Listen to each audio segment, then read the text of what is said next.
नमस्कार साथियों, स्वागत है आपका मेरे YouTube चैनल 10 to 12 में। साथियों, आज की इस वीडियो में हम लोग सीटेट दिसंबर 2024 के लिए पेडागोजी के मोस्ट इम्पोर्टेंट प्रश्नों को देखने वाले हैं।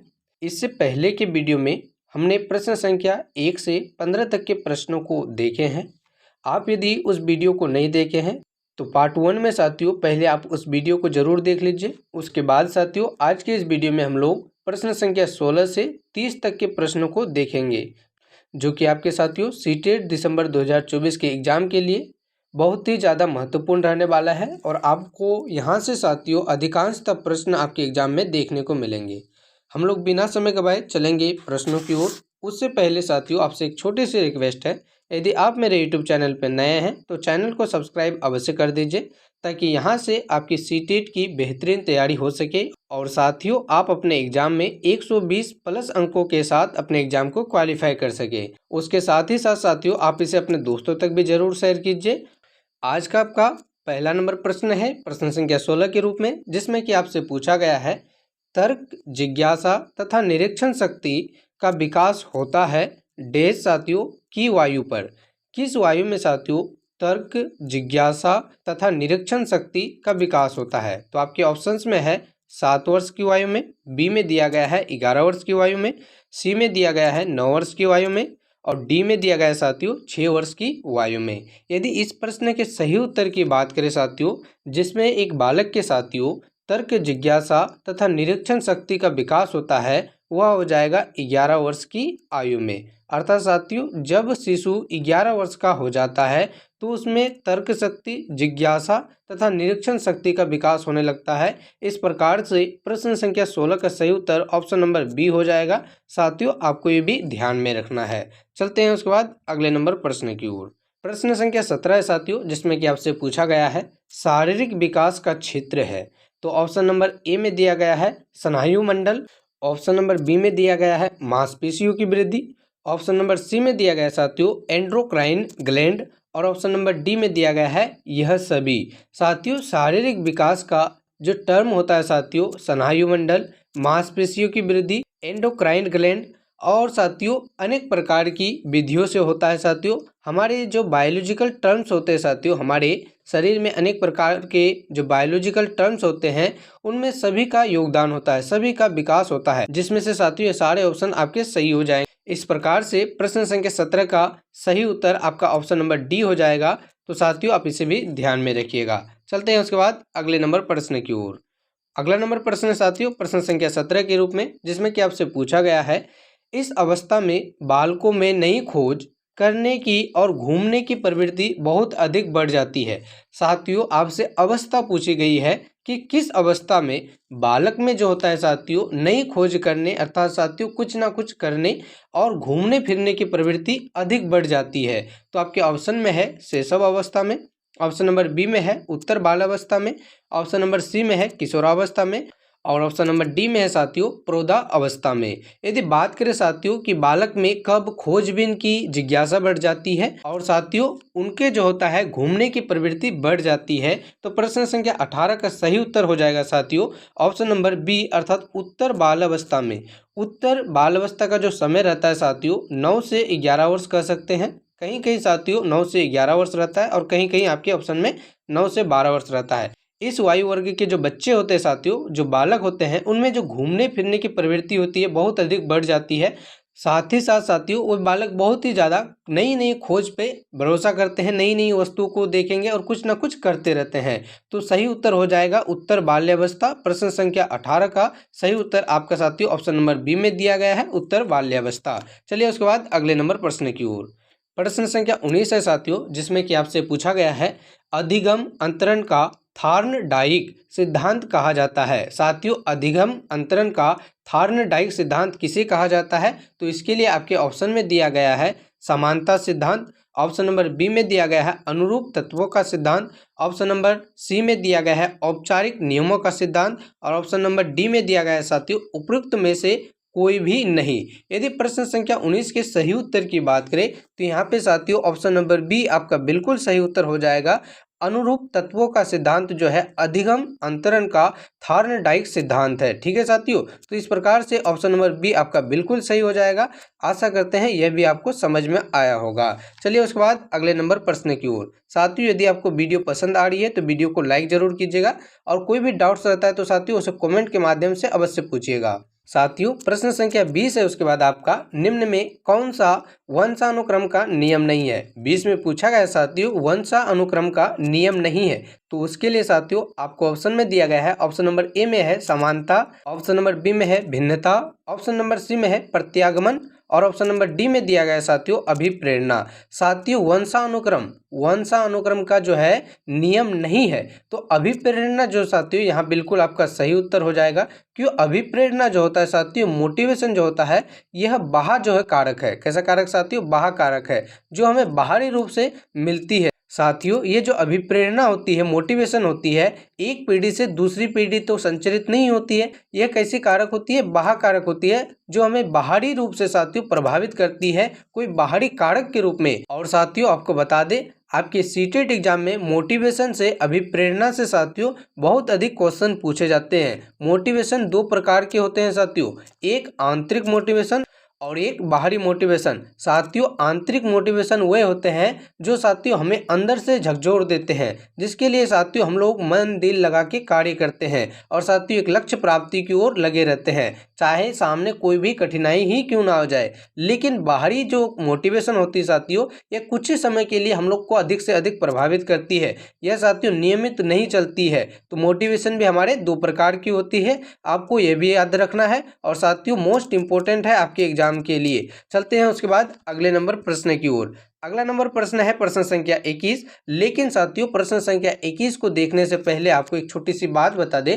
यदि आप साथियों सीटेट 2024 में होने वाले एग्जाम में साथियों 120 प्लस अंकों के साथ अपने एग्जाम को क्वालिफाई करना चाहते हैं, जिसके लिए साथियों काफ़ी कम टाइम बचा हुआ है, तो साथियों 120 प्लस अंकों के लिए साथियों आपको प्रीवियस ईयर के कंप्लीट क्वेश्चन साथियों सभी सब्जेक्ट के और दोनों ही पेपर के, चाहे आप पेपर 1 की तैयारी कर रहे हैं या फिर पेपर 2 की, तो साथियों सभी सब्जेक्ट के आपको PYQ क्वेश्चन मिलेंगे। टॉपिक वाइज थ्योरी दिए जाएंगे साथियों, जिसे पढ़ने के बाद साथियों कोई भी डाउट्स सीटेट से रिलेटेड जो भी आपके सीटेट एग्जाम में पूछे जाते हैं साथियों, इससे बाहर आपके एग्जाम में प्रश्न नहीं आएंगे। उसके अलावा साथियों समय को देखते हुए, इस कम समय को देखते हुए साथियों आपके लिए संभावित प्रश्न बनाए गए हैं, अर्थात वे सारे संभावित प्रश्न साथियों सेलेक्टेड प्रश्न भी आपके लिए बनाए गए हैं जो आपके एग्जाम में पूछे जाने की 100% चांसेस है। तो वे सारे प्रश्न साथियों PYQ के क्वेश्चन और टॉपिक बाय थ्योरी सभी कुछ आपको मात्र 49 रुपीज़ में मिलेंगे। नंबर साथियों आपको ऊपर दिया गया है, आप इस नंबर में साथियों व्हाट्सएप करके अधिक जानकारी ले सकते हैं। केवल और केवल 49 रुपीज़ में, अर्थात 49 रुपये में साथियों सभी प्रश्न आपको दिए जाएंगे, जिससे कि आप अपने एग्जाम में साथियों 120 प्लस अंकों के साथ अपने एग्जाम को क्वालिफाई कर सकिएगा। तो साथियों हम लोग बिना समय गवाए चलेंगे प्रश्नों की ओर। आपका प्रश्न संख्या 21 है, जिसमें कि आपसे पूछा गया है डैश की अवस्था तक बालक की दृष्टि एवं श्रवण इंद्रिय पूर्ण रूप से विकसित हो चुकी होती है। साथियों किस अवस्था में या किस उम्र तक की अवस्था तक साथियों बालकों की जो दृष्टि होती है साथियों एवं श्रवण इंद्रिया जो होती है पूर्ण रूप से विकसित हो चुकी होती है। तो आपके ऑप्शन नंबर ए में दिया गया है 3 अथवा 4 वर्ष, ऑप्शन नंबर बी में दिया गया है 6 अथवा 7 वर्ष, ऑप्शन नंबर सी में दिया गया है 8 अथवा 9 वर्ष और डी में दिया गया है इनमें से कोई नहीं। साथियों यदि प्रश्न संख्या 21 के सही उत्तर की बात करें, 3 या 4 वर्ष तक के अवस्था वाले बच्चों की साथियों दृष्टि एवं श्रवण शक्ति इंद्रिय जो होती है पूर्ण रूप से विकसित हो जाती है। तो इस प्रकार से साथियों ऑप्शन नंबर ए यहाँ आपका बिल्कुल सही उत्तर हो जाएगा, आप इसे भी ध्यान में रखिएगा। चलते हैं उसके बाद अगले नंबर प्रश्न की ओर। अगला नंबर प्रश्न साथियों प्रश्न संख्या 22 के रूप में, जिसमें कि आपसे पूछा गया है संकेत अधिगम के अंतर्गत सीखा जाता है। संकेत अधिगम के अंतर्गत क्या सीखा जाता है? तो आपके ऑप्शन नंबर ए में है पारंपरिक अनुकूलन, ऑप्शन नंबर बी में है मनोविज्ञान, ऑप्शन नंबर सी में है वातावरण और ऑप्शन नंबर डी में है मनोदेहिक। साथियों, सांकेतिक अधिगम के अंतर्गत क्या सीखा जाता है?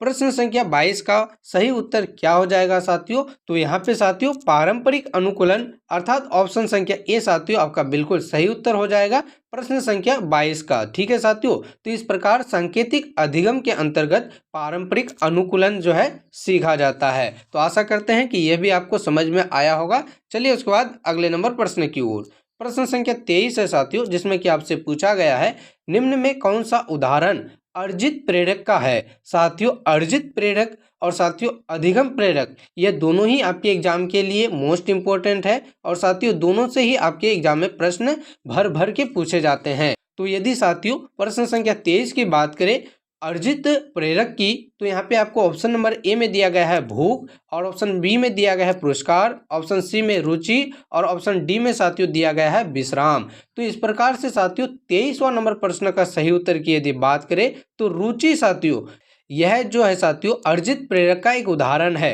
भूख जो है, प्यास जो है और विश्राम जो है साथियों ये हम लोग का क्या होता है, ये हम लोग के प्रारंभिक समय से ही हमारे शरीर में प्रकृति द्वारा प्रदत्त होती है। लेकिन रुचि जो है साथियों ये हम लोग अपने अनुसार इच्छा अनुसार साथियों जगाते हैं। तो इस प्रकार से अर्जित प्रेरक के रूप में सही उत्तर जो हो जाएगा रुचि हो जाएगा। बाकी तीन ऑप्शन साथियों पुरस्कार और विश्राम यहाँ गलत हो जाएंगे। तो आशा करते हैं कि यह भी आपको अच्छे से समझ में आया होगा।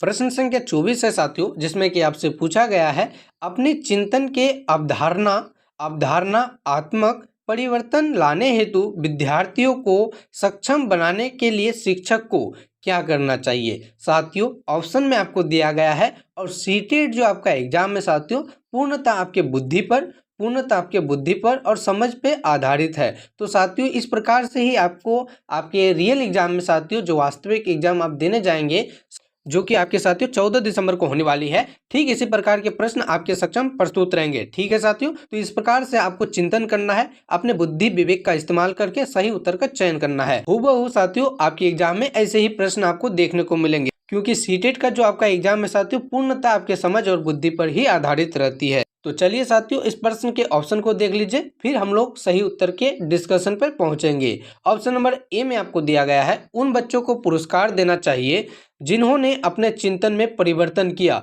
साथियों यहाँ यदि उन बच्चों को पुरस्कार दे जिन्होंने अपने चिंतन में परिवर्तन किया, तो साथियों बाकी बच्चों के साथ ऐसा नहीं लग रहा है कि भेदभाव हो जा रहा है। तो साथियों इस प्रकार से यह तो आपका कट जाएगा, यह आपका तो होना नहीं है। ऑप्शन नंबर ए आपका गलत हो जाएगा। उसके बाद ऑप्शन नंबर बी में दिया गया साथियों बच्चों को स्वयं चिंतन करने के लिए हतोत्साहित। साथियों क्या उसे डिमोटिवेट करना चाहिए? बच्चों को कभी भी साथियों डिमोटिवेट नहीं करना चाहिए, क्योंकि साथियों डिमोटिवेशन जो होता है पढ़ाई को छोड़ने का एक बहुत बड़ा कारण होता है। तो इस प्रकार से हतोत्साहित एक नेगेटिव टैग वर्ड है जो आपको सीटेट में काफी मदद करेगी। साथियों हतोत्साहित जहाँ पे भी आपको वर्ड देखने को मिलता है तो यह आपका नेगेटिव हो जाएगा, इसे देखते ही आपको काट देना है। तो इस प्रकार से बी नंबर ऑप्शन भी आपका गलत हो जा रहा है साथियों। उसके बाद सी नंबर ऑप्शन में दिया गया है व्याख्यान के रूप में व्याख्या प्रस्तुत करनी चाहिए, और डी नंबर में दिया गया साथियों स्पष्ट और अस्वस्थ करने वाली व्याख्यान देनी चाहिए तथा विद्यार्थियों के साथ चर्चा करनी चाहिए। साथियों तो इस प्रकार से ऑप्शन नंबर डी प्रश्न संख्या 24 का बिल्कुल सही उत्तर हो जाएगा अस्पष्ट और अस्वस्थ। साथियों आपको ऐसे प्रश्न देने चाहिए जिसमें साथियों बच्चे इंटरेस्ट के साथ इंजॉय के साथ साथियों उसे पढ़े सीखे और समझे, तभी जाके वो साथियों अपने चिंतन में आत्मक साथियों परिवर्तन लाने में सक्षम हो पाएंगे। तो एक शिक्षक के रूप में साथियों आपको ऐसे ही प्रश्न प्रस्तुत करने हैं। इस प्रकार से प्रश्न संख्या 24 का सही उत्तर हो जाएगा साथियों ऑप्शन नंबर डी। तो साथियों चलते हैं उसके बाद अगले नंबर प्रश्न की ओर।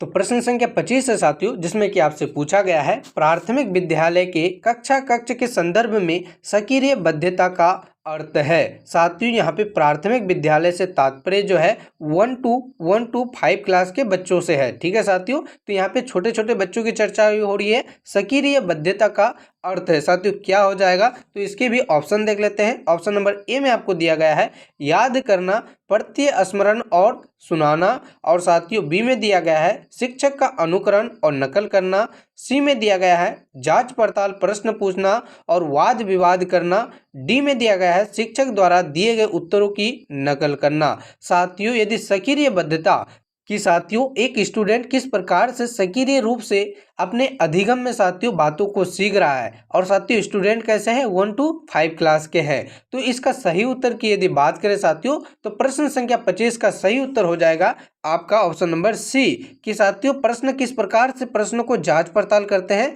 और वाद विवाद के माध्यम से किस प्रकार से सीखते हैं, तभी जाके साथियों उसके सक्रियता का एहसास होगा एक शिक्षक के रूप में। तभी जाके साथियों एक शिक्षक के रूप में आप आकलन कर पाएंगे कि बच्चा सक्रिय रूप से सीखा है अथवा नहीं सीखा है। तो इसके माध्यम से ही साथियों बच्चों के सक्रिय बद्धता का जांच होगा, जो कि आपके 1 to 5 तक की क्लास के बच्चे होंगे। तो इस प्रकार से प्रश्न संख्या 25 का सही उत्तर हो जाएगा ऑप्शन नंबर सी। चलते हैं उसके बाद अगले नंबर प्रश्न की ओर। साथियों प्रश्न संख्या 26 को देखें उससे पहले आपको फिर बता दें, यदि आप कंप्लीट पीडीएफ साथियों, कंप्लीट पीडीएफ प्रीवियस ईयर के क्वेश्चन साथियों और साथ ही साथ सेलेक्टेड प्रश्न, वे सारे चुनिंदे प्रश्न साथियों जो कि आपके एग्जाम में पूछे जाने की बहुत अधिक संभावना है, सभी कुछ साथियों केवल 49 रुपीज़ में आपको दिए जाएंगे। तो उसके लिए आपको नीचे दिए गए इस नंबर पर साथियों व्हाट्सएप करके और अधिक जानकारी ले लेनी है। और साथियों बहुत ही कम समय में बेहतरीन तैयारी के लिए साथियों 120 प्लस अंकों के लिए साथियों आप उन पीडीएफ को पढ़ेंगे। आपको टॉपिक वाइज थ्योरी दिए जाएंगे और साथियों सेलेक्टेड प्रश्न भी रहेंगे।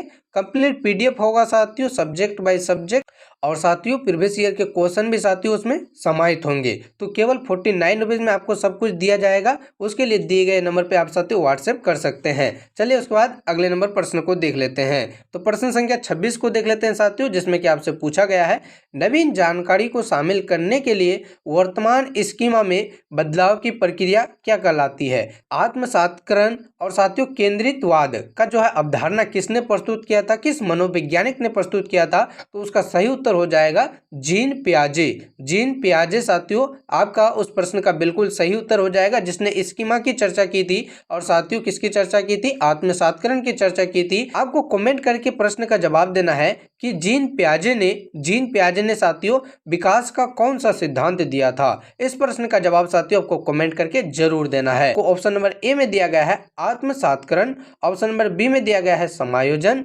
ऑप्शन नंबर सी में दिया गया है अहम केंद्रित, और ऑप्शन नंबर डी में दिया है साथियों अनुकूलन।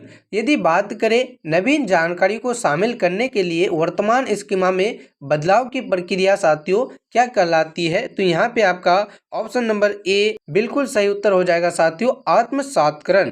आत्मसातकरण यहाँ पे आपका बिल्कुल सही उत्तर हो जाएगा। जब एक बच्चा साथियों नवीन जानकारी को अपने स्कीमा में बदलाव के जरिए सीखता है, उसे साथियों ग्रहण करता है, तो वो आपका आत्मसातकरण कहलाता है। इस प्रकार से प्रश्न संख्या 26 का सही उत्तर हो जाएगा ऑप्शन नंबर ए। आशा करते हैं कि इसे भी आप समझ गए होंगे। चलते हैं उसके बाद अगले नंबर प्रश्न की ओर।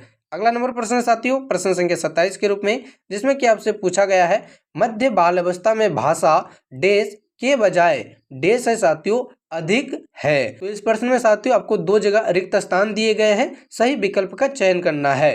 तो मध्य बाल अवस्था में भाषा समाजीकरण के बजाय अहम केंद्रित अधिक होती है, और ऑप्शन नंबर बी में दिया गया है जीववाद समाजीकरण, ऑप्शन नंबर सी में दिया गया है परिपक्व अपरिपक्व, और ऑप्शन नंबर डी में दिया गया साथियों अहम केंद्रित समाजीकृत। यदि प्रश्न संख्या 27 के सही उत्तर की चयन करें साथियों, तो यहाँ पे ऑप्शन नंबर ए बिल्कुल सही उत्तर हो जाएगा, जो साथियों मध्य बालावस्था में भाषा के समाजीकृत के बजाय अहम केंद्रित अधिक हो जाती है। क्या हो जाती है साथियों, अहम केंद्रित अधिक हो जाती है। किस अवस्था में, तो यह मध्य बाल्यावस्था में। प्रश्न आपको घुमा के पूछा जा सकता है साथियों, आपको अच्छे से ध्यान देना है और साथियों गौर पूर्वक इसे समझना है। चलिए उसके बाद अगले नंबर प्रश्न की ओर। अगला नंबर प्रश्न है साथियों प्रश्न संख्या 28, जिसमें कि आपसे पूछा गया है बाल केंद्रित शिक्षा में शामिल है। बाल केंद्रित शिक्षा में शामिल है। ऑप्शन नंबर ए में दिया गया है बच्चों का एक कोने में बैठना, ऑप्शन नंबर बी में दिया गया है प्रबंधित परिवेश में अधिगम, ऑप्शन नंबर सी में दिया गया है वह गतिविधियां जिसमें खेल शामिल नहीं होते। तो साथियों खेल शामिल नहीं होते, वे सारे गतिविधि नहीं करना है। ऐसा आपको गतिविधि करना है साथियों जिसमें कि बच्चा खेल खेल के माध्यम से अधिगम करे और साथियों भाषा अर्जित करे, सीखे और साथियों अच्छे से अपने ज्ञान को बढ़ाए। साथियों आपको खेल संबंधित बातों को शामिल करना है। यहाँ पे नहीं की चर्चा हुई है, इसलिए आपका गलत हो जाएगा। और डी में दिया गया साथियों बच्चों के लिए हस्तप्रक गतिविधियां। यदि बात करें बाल केंद्रित शिक्षा में शामिल है साथियों, तो इस ऑप्शन में यदि सही उत्तर का चयन करना होगा तो बच्चों के लिए हस्तपरक गतिविधियां बिल्कुल यहाँ पे सही उत्तर हो जाएगा। तो साथियों चलिए उसके बाद अगले नंबर प्रश्न की ओर। तो साथियों उसके बाद प्रश्न संख्या 29 में आपसे पूछा गया है, कक्षा अध्यापक ने राघव को अपनी कक्षा में अपने कीबोर्ड पर स्वयं द्वारा तैयार किया गया मधुर संगीत बजाते हुए देखा। कक्षा अध्यापक ने विचार किया राघव के जो साथियों क्लास टीचर थे उसने क्या देखा, वे देखे कि साथियों जो क्लास टीचर गीत लिखा था साथियों, सॉन्ग लिखे थे, वे कीबोर्ड पर लिखे हुए संगीत को साथियों राघव गुनगुना रहा था, अर्थात गा रहा था, बजा रहा था। उसी को साथियों क्लास टीचर ने देखा। तो ये राघव में किस प्रकार की विशेषता होगी साथियों, किस प्रकार की बुद्धि उच्च स्तर की होगी, आपके ऑप्शन में दिया गया है ऑप्शन नंबर ए के रूप में शारीरिक गतिबोधक, ऑप्शन नंबर बी में साथियों संगीतमय, ऑप्शन नंबर सी में है भाषाई और ऑप्शन नंबर डी में है स्थानिक। साथियों आप भी यदि प्रश्न को ध्यानपूर्वक सुने होंगे, पढ़े होंगे, तो इस बात का साथियों गौर जरूर दिए होंगे कि बच्चा ने क्या किया साथियों, राघव जो थे मधुर संगीत गा रहा था। तो साथियों आप ऑप्शन के अकॉर्डिंग स्वयं इस प्रश्न को पकड़ सकते हैं कि राघव में साथियों संगीतमय गुण जो होगा उच्च स्तर की रहा होगा। संगीतमय गुण साथियों तभी तो वो जाके साथियों कीबोर्ड पर स्वयं से जाके साथियों मधुर गीत गा रहा था। ठीक है साथियों, तो यहाँ पे साथियों आपका संगीतमय बुद्धि उच्च स्तर की थी, राघव की सही हो जाएगा। चलिए साथियों उसके बाद अगले नंबर प्रश्न संख्या 30 को देख लेते हैं, जो कि आज का आपका अंतिम नंबर प्रश्न रहने वाला है। तो साथियों अंतिम नंबर प्रश्न को देखिए उससे पहले आपको एक बार फिर से बता दें कि संपूर्ण पीडीएफ के लिए आपको हमारे दिए गए नंबर पर कनेक्ट करना है साथियों, काफ़ी कम फी में और साथियों कम समय में बेहतरीन तैयारी के लिए साथियों केवल 49 रुपये में आपकी बेस्ट तैयारी हो जाए साथियों। उसके लिए दिए गए नंबर पर कनेक्ट अवश्य करना है और कोई भी डाउट्स रहता है तो साथियों उसे कमेंट जरूर कीजिए। चैनल पर नए हैं तो चैनल को सब्सक्राइब कर दीजिए और साथियों इसे अपने दोस्तों तक भी जरूर शेयर कीजिएगा। तो हम लोग बिना समय गवाए साथियों प्रश्न संख्या 30 को देख लेते हैं। प्रश्न संख्या 30 में आपसे पूछा गया है, कोहल वर्ग के अनुसार शिक्षक बच्चों में नैतिक मूल्यों का विकास कर सकता है। तो इसके लिए आपके ऑप्शन में है नैतिक मुद्दों पर आधारित चर्चाओं में उन्हें शामिल करके, ऑप्शन नंबर बी में है कैसा व्यवहार किया जाना चाहिए, इस पर कठोर निर्देश देके। साथियों आपको छात्रों पर कभी भी कठोर निर्देश नहीं देना है, ठीक है साथियों, क्योंकि यह जो है सीटेट के खिलाफ है। कोई भी साथियों ऐसा काम नहीं करना है जो छात्रों के खिलाफ हो, ठीक है साथियों। तो उसके बाद आपके ऑप्शन नंबर सी में है धार्मिक शिक्षा को महत्व देकर, तो यह भी आपका गलत हो जाएगा, धार्मिक शिक्षा को महत्व नहीं देना है। और ऑप्शन नंबर डी में दिया गया है व्यवहार में स्पष्ट नियम बनाकर। तो साथियों व्यवहार में स्पष्ट नियम बनाना जरूरी नहीं है, क्योंकि साथियों सभी बच्चे एक समान नहीं होते हैं, उनमें अलग अलग विभिन्नताएं होती है। यदि इस प्रश्न के सही उत्तर की बात करें कोहल वर्ग के अनुसार, तो ऑप्शन नंबर ए ही साथियों इस प्रश्न का बिल्कुल सही उत्तर हो जाएगा। नैतिक मुद्दों पर आधारित चर्चाओं में उन्हें शामिल करके ही कोहल वर्ग के नैतिक विकास के सिद्धांत के अनुसार साथियों बच्चों के साथियों मस्तिष्क में नैतिक जो है क्षमता का विकास होगा। तो इस प्रकार से 30वां नंबर प्रश्न का सही उत्तर हो जाएगा ऑप्शन नंबर ए। वीडियो कैसी लगी साथियों कमेंट करके जरूर बताइएगा। यदि पसंद आई हो तो लाइक जरूर कीजिएगा। हम लोग मिलेंगे इसी तरह के प्रश्नों के साथ अगले वीडियो में, तब तक के लिए आपका बहुत बहुत धन्यवाद।